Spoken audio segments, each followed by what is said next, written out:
So welcome to the Sault Ste. Marie Garrison Gym. Garrison in the sense that both reserve units, the 33 Service and 49th Field Regiment, as well as the CIC officers, so the cadet officers from the 3 cadet programs, can use this facility. They can use it anytime during the day when the building's open. They can also make arrangements to come in after hours. The gym itself has gone from an empty space 2 years ago, after the construction of the building was completed, to what you see here today. Wow. And that's only happened with the dedication of a number of people who have donated their time, some of them literally their money out of their own pocket,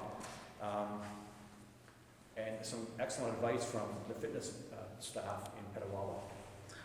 So today I'm cutting the ribbon to kind of officially open up the gym, recognizing though that it will continue to evolve. We have plans to add additional equipment this year. And we will also maintain the equipment. We have a maintenance contract in place, so the equipment stays in the condition that it's in now. You can tell by the sign-up sheet underneath the clock over there that the soldiers regularly use this, and it's a training opportunity that now they don't have to pay to go to a gym facility somewhere. Right. So some of the people that were instrumental in getting this facility to where it is today, the 49th Regimental Senate, donated the television, over the shoulder. Best Buy Canada gave us a discounted price on the television as well as the sound bar, and then mounted the equipment for us. I'd like to thank Anthony from Best Buy Sault Ste. Marie for that. The Sault Ste. Marie Police Services, very early on in the process, when I was looking at putting equipment into this gym, offered up surplus equipment they have. So some of that equipment is here today, and I thank them for that, both the board and the force. The Sault Ste. Marie Family Support Group, the folks that run the Red Friday Golf Tournament, incredible supporters of the military family in the community. And what they offered for the gymnasium was supplied the cable service, so we actually have the TV. I mentioned Best Buy already. The commanding officer of 33 Service, he's based out of Ottawa. He knew what I was doing here. He has soldiers here. So he gave me $500 of his own money to help outfit the gym. Reverend Phil Miller, retired now from pastoral service, as much as you can retire from United Church of Canada, Yes. He built the donor board that you see there. Oh, very nice. There's some other donors and participants that aren't on there that I should acknowledge. Sears Canada, when they were closing, I approached them about getting the mirrors from their hair salon. And those mirrors are now on the wall. That was smart. Resourceful. Captain Gary King from the 49th and I installed the mirrors. Warrant Officer Andrew Berthy, the regular force warrant officer for the 49th. He's our operations warrant officer. He's responsible for much of this equipment being where it is now. He's been my liaison with the supplier as well as the fitness staff in Petawawa. And finally, I'd like to acknowledge ActFit. ActFit's based out of Sudbury. They're the primary equipment supplier. It's been a competitive process in the 2 procurement processes we've done, and then the 3rd procurement process that we're doing shortly. But ActFit's been the successful bidder each time, and have provided outstanding service and delivery of their equipment. So this is a big day for us here. The building itself is an incredible training facility, and I've had the opportunity to visit a lot of armories across the country, reserve armories, and this armory by far is well situated and outfitted to look after the soldiers' training needs. I've yet to find another reserve armory that has this kind of facility in its walls. So we are very fortunate to have this. The folks you're looking at here today are Garrison members from the building. Garrison includes both 33 Service Battalion and 49th Sault Ste. Marie Field Regiment. Well, that's quite a collection. It is. And every one of these men and women are outstanding Canadian citizens. Absolutely. Thank you for your service. So with that, and because I don't want to take away too much of their time, today we will cut the ribbon. All right. Excellent. So this is for you. I hope that everyone who have had an opportunity to get in here, if You heard the interview just now, you realize that the facility is there for you. And if you want to use it outside of hours, it's as simple as coordinating that with the operations folks. Hammer yourself on this equipment. Make yourself stronger, faster, better. And here we go. Work is continuing on you ready to see.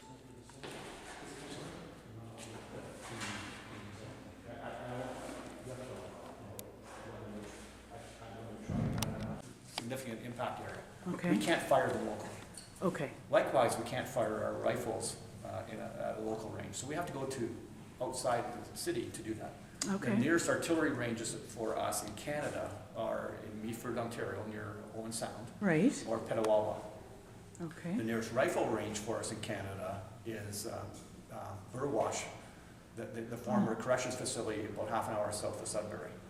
Oh, okay. We can also do both weapons and artillery in Grayling, Michigan. That's 2.5 right. hours south.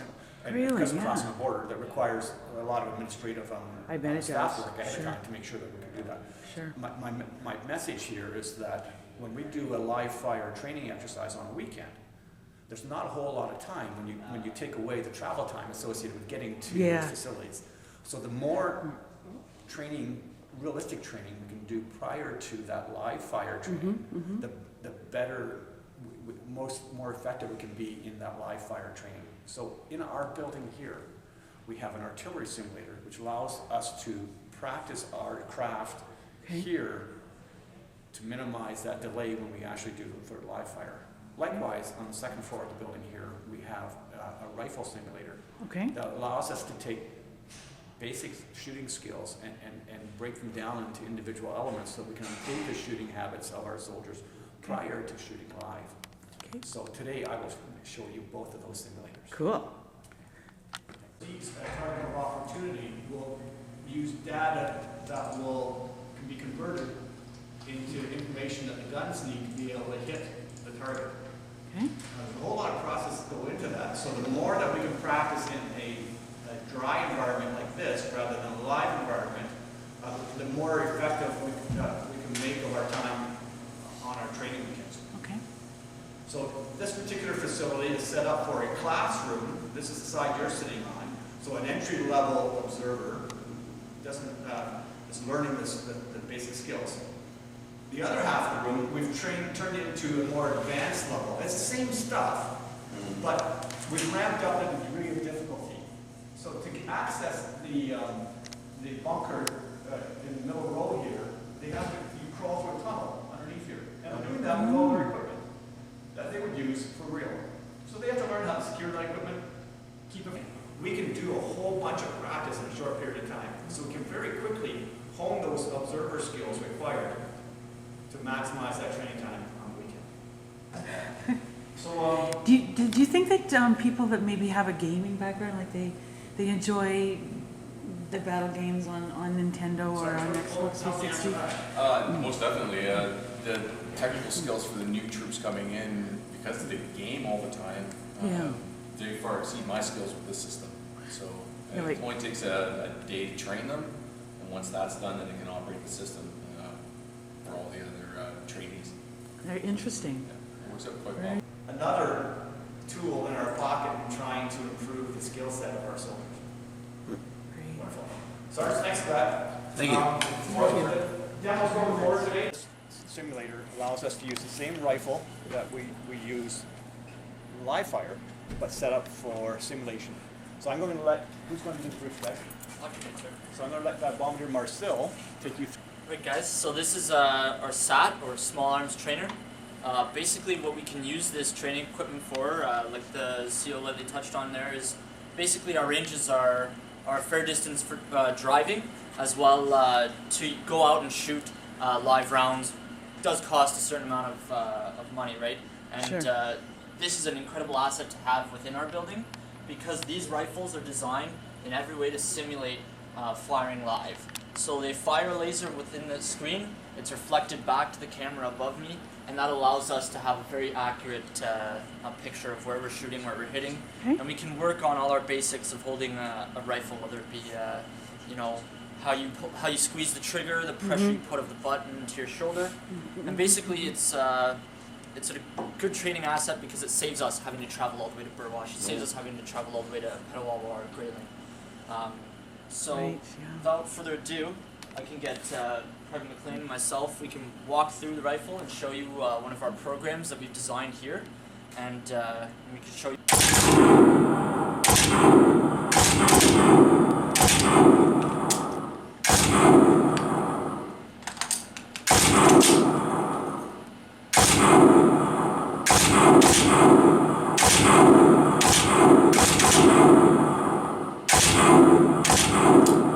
Everything is fed back to us shot for shot. Okay. We have the ability, although it's not displayed right now, we have the ability to actually go shot for shot and look at where the barrel was aimed seconds before the shot, once he fired, and seconds after the shot as well, which gives us a great opportunity to detect how much trigger squeeze he's using, how much pressure of the butt he's putting into his shoulder during the fire, and how he reacquires his target, how fast it takes him to reacquire his target after the shot. Interesting. Thank you. The other weapons that you do not see set up here today, we have the capability of firing both our machine guns up here. Okay. We're waiting for a couple of sensors to come in to detect that CO2. CO2? Correct. Yeah. Because those weapon systems require CO2 cylinders, and we didn't have the hardwired in sensors that we need to be able to operate them right now. But again, it's the same thing as the same theory as a personal weapon. It gives our soldiers an opportunity to practice it as close as you can get to real without it being live fire. Right. Those targets that are on the screen, would they be sort of simulating the same as a body mass? If we weren't doing a fun shoot, if it wasn't open public, Yeah. we actually have the human targets that we typically shoot at. Okay. We also have the simulations that we can fire. It allows us to react to a video that may or may not be a threat. So our soldiers have to recognize whether they're good or bad actors So you in have that like video. different situations in which you would put the... And sometimes that training in. video is identical, except this time there's a bad person. Right. So how do you react to that? Right. And then we can play it back, as the bomb leader said, and analyze what happened. And we take that beyond just the shooter. Who's controlling the shooters? So we can train. Okay.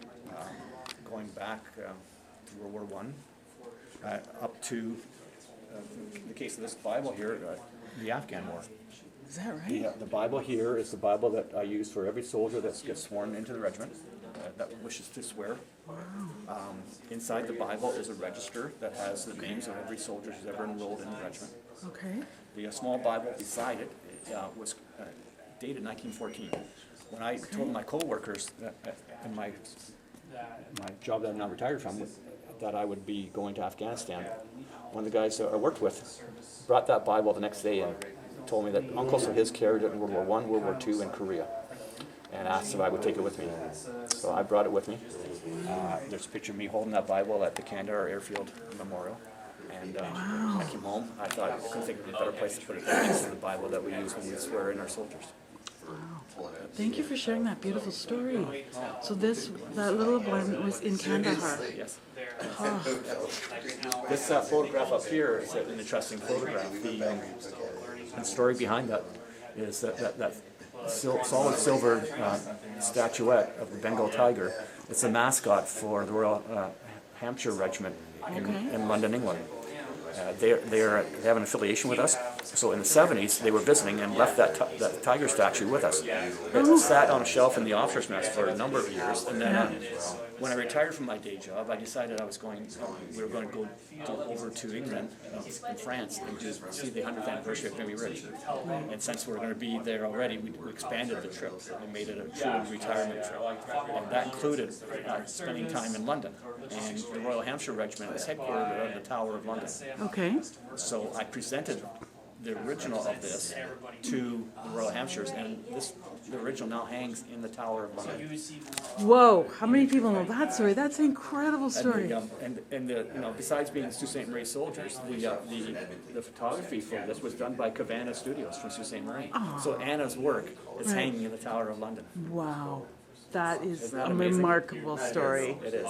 Thank you so much for letting me, oh, it's incredible. So the history is here. The library in the back of the museum, Yeah, we have an agreement with the history department of the Goma University. okay, They've cataloged electronically all the books and videos that are there. Okay. You can access them at any time for research. They're welcome to come on in here. Our soldiers can access this material at any time. We have a volunteer curator who maintains the library, okay, Mr. David Bell, okay. a former bombardier in the regiment. Oh, interesting. Periodically, we get donations from families, and we welcome them. Okay. What we can't use here, we'll share with the Sault Ste. Marie Museum downtown. All right, so primarily the collection that it represented here would be one that has a focus for military, is that? Definitely focus on the military Okay. and ideally the Sault Ste. Marie connection. All right, We try to maintain it. Whenever I enroll a soldier, this is the place that I do it because the history is here. You can almost smell okay. the history here. Yeah. So, inside that Bible, if I didn't mention earlier, there's a register. So every soldier who's ever signed up with our regiment Okay. has been captured on that register, whether they stay with us for 2 weeks, 2 years, or 20 years. their name is imprinted in the history of It the, is. It is. Sault So Armouries. I encourage you to wander around and see some of the history that's here. thank you, I shall do that.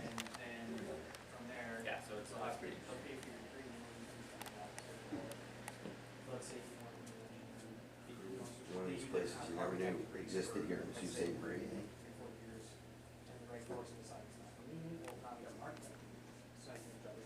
All the stuff that we have here, fabrication that we have to Yeah. do that, right? And we train people on that. That's actually a lot of the stuff is probably the third level of training. Some of it's the first level of training. Yeah, yeah. And the third level. We have all the kit to be able to do that. Yeah. So a person could learn this while they're in the reserve with the 33 Absolutely. Battalion, And I'm paying you, right? I'm feeding you, and clothing you, and housing you. Like it's all, and I'm providing you a trade that's very transferable into the real world, right? For sure. So can you talk to me again about the North Bay and Sault Ste. Marie and Right. the piece that you shared before about the two units that are your OC with? Yeah, so I'm the company commander of two platoons. So there's a Okay. platoon in Sault Ste. Marie and a platoon in North Bay. So and Okay.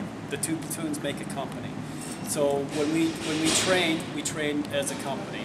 All right. So when we go out in the field and train, it's that or North Bay and Sault Ste. Marie will combine together into Okay. one company and train that way. So wherever that be, whether it be Petawawa, Borden, Burwash, wherever that's, we come together as a company. My battalion headquarters is in Ottawa. Okay. So my CO, my RSM is all Ottawa people. And so when the battalion trains together, we come together as a battalion then. All right. And a much bigger organization, right? And then we break off into our little companies after that as a battalion. So And so you are, the 33 Battalion is now on a 33 service battalion, yeah. The 33 Service Battalion is on a recruitment drive right now, and folks can come and sign up any day of the week. Can they show up? Or? They can show up any day of the week, Okay. and we could give them a tour of the facility, explain the trades to them, explain kind of what they'll learn, Okay. and explain kind of the process of. It takes a bit of time to go through it, and what to expect once you become a reservist or that. And like I said, more or less, kind of dispelling some of the, I think, misconceptions there are about being a member of the Canadian Armed Forces. Okay. Thank you very much. And they can do this as a reserve, Absolutely. as a reservist. Yeah, Okay. you can come in. Men and women. Men, women, absolutely. The age, I think, is 17 that we start recruiting or being able to sign people up. And I think one of the misconceptions out there is that if I join the Canadian Armed Forces, especially as a reservist, that I have to be deployed somewhere out of country. Well, that's not true. Okay. Like, if you're a reservist, you can volunteer to go on an operation outside of North America or outside of Okay. Canada. But that's your choice to do so as a reservist.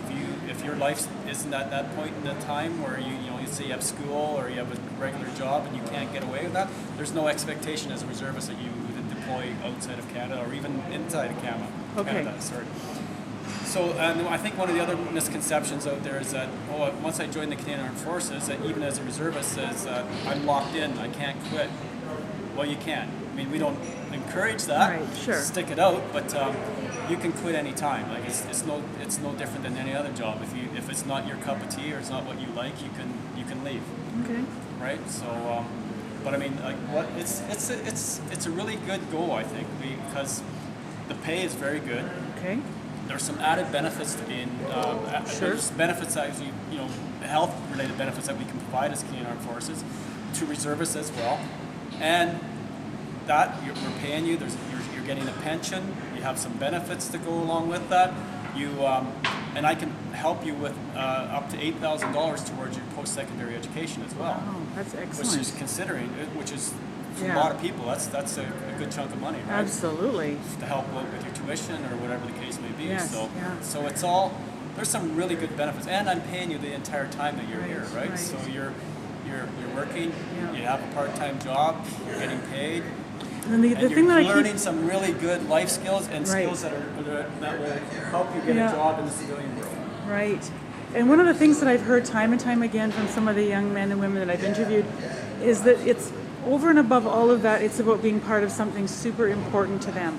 A bigger family where they find fellowship, camaraderie, and, a sense of themselves. Absolutely, you definitely get that. You see it when a recruit comes in and starts their basic training. What that person looks like on day one and what they look like, 2 months down the road, 3 months down the road when they're done their basic training. Right. It's a different person. Yeah. They're stronger. They're walking. And I don't mean physically stronger. Yeah. They're walking taller. They're walking with more of a purpose. Their heads up a little bit more. Yeah. They know that they belong to a bigger thing. And Right. in most units, like in particular Sault Ste. Marie, we're small, so we're a family here. Like we look after each other, and it doesn't matter whether you're in Sault Ste. Marie or whether you're in North Bay or whether you're in Ottawa. We're all one family, and we look after each other. And there's genuine concern to make sure that everybody in the unit is well taken care of and their needs are being met, both thank you very physically much. and mentally. Right. Right, yeah. The whole person is cared The whole for. person, absolutely. Right. Well, thank you so much for this tour. I really appreciate that. problem. And thank you for your service to the country. You're welcome. Appreciate it.